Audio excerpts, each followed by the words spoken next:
Quantum ஹீலிங்ல வந்து first step how to check அவர் எனர்ஜி. இப்ப பாத்தீங்க ரெண்டு பேர் நிக்கிறாங்க, mister Arunkumar and mister Harihara Subramanian. ரெண்டு பேரும் அவங்க எனர்ஜி லெவலில் செக் பண்ண போறாங்க. ரெண்டு பேரும் எனர்ஜி லெவலில் செக் பண்ணுங்க. ஜஸ்ட் உங்க எனர்ஜி லெவல் எவ்வளவு இருக்குன்றதை செக் பண்ண ரெண்டு பேரும் செக் பண்ணுங்க. ரெண்டு பேரும் எனர்ஜி லெவல் செக் பண்ணுங்க. செக் பண்ணிட்டீங்களா? Just energy level first checking energy level, right? Okay. Second stage என்னன்னு கேட்டீங்கன்னா ஒருத்தருக்கு ட்ரீட்மெண்ட் கொடுக்கணும். இப்ப பாத்தீங்கன்னா இப்ப வரும்போது பாத்தீங்கன்னா வந்து இப்ப ஹரிஹர சுப்ரமணியத்துக்கு வந்து நம்ம அருண்குமார் கொடுக்க போறாரு. என்ன பண்ண போறாரு பாத்தீங்கன்னா front and back. Front and இவருடைய ஹார்ட்டுக்கு வரணும் இந்த கை, அந்த கை பேக் சைடுல போகணும். ஓகேங்களா? ரொம்பவும் பாடி டச் பண்ணாம ஓரளவுக்கு கொடுக்கணும். நீங்க ஜஸ்ட் யூ கேன் கண்ண மூடி you can receive the energy. இப்போ உங்களுக்கு நீங்க என்ன ஃபீல் பண்றீங்கன்றது ரெண்டு பேருமே ஃபீல் பண்ணணும். Okay, right. ஃபர்ஸ்ட் கதை முதல் கட்டம்.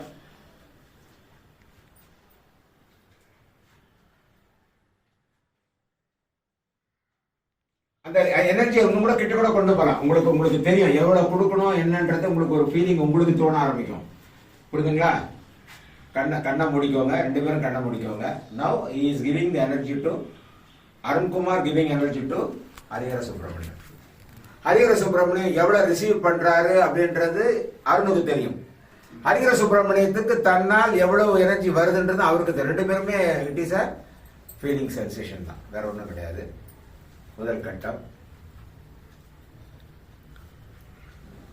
ஓகே, ஓரளவுக்கு சேச்சுரேஷன் நின்று போயிடுச்சா? Right, okay. இப்போ அப்படியே திரும்புங்க. அருண்குமாருக்கு நீங்க கொடுக்குறீங்க. இந்த பக்கம் இந்த பக்கம். Okay, right. Okay, right. No கண்ணா ரெண்டு பேரும் கண்ணை முடிக்கோங்க. ஏன்னா கண்ணை மூடின பிறகு ஹார்ட் என்னன்னு தெரியுதுன்னா ஹார்ட் அது பின்பக்கம். பாடி டச் ஆயிட்டாலும் பரவாயில்ல. உங்களுக்கு வந்து நீங்க அவர் கொடுக்கும்போது எந்த அளவு கொடுக்க முடியும்னு ட்ரை பண்ணணும். அவர் எதாவது ரிசீவ் பண்ண ரெண்டு பேரும் ஃபீல் பண்ணணும். Okay, right. ஸ்டார்ட்.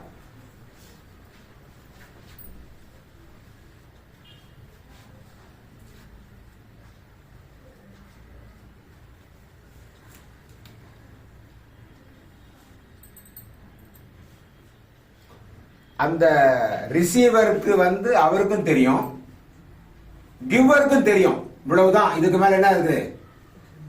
ஒரு பானையில தண்ணி ஊத்துறோம், நிறைஞ்சிருச்சுன்றது நமக்கு தெரியுது இல்ல? அதே மாதிரி அங்கேயும் ரெண்டு பேருக்குமே தெரியும். ரெண்டு பேருக்குமே தெரியும் என்ன கிவர் எப்படி ரிசீவர் அண்ட் கிவர் ரெண்டு பேருமே என்ன பண்றாங்க, எவ்வளவு ரிசீவ் ஆகுது, எவ்வளவு டைம் எடுக்குதுன்றது ஒவ்வொருத்தரை பொறுத்து இருக்கு.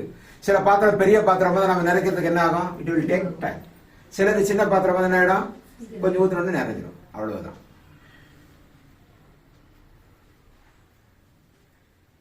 கிவருக்கு தெரியும் ஒரு ஸ்டேஜ், அதுக்கு மேல என்ன பண்ண என்ன ஆகாது, போகாது, நின்னுடும். அதான் ஃபுல்.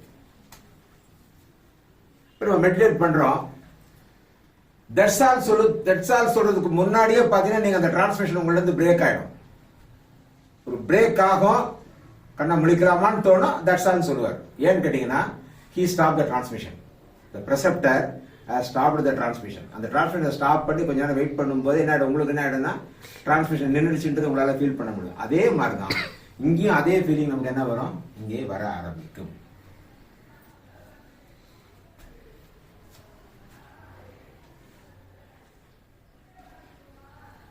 முடிஞ்சதா ரெண்டு பேருக்கும்? முடிஞ்ச பிறகு கையா இருக்கிறீங்க. ரைட்.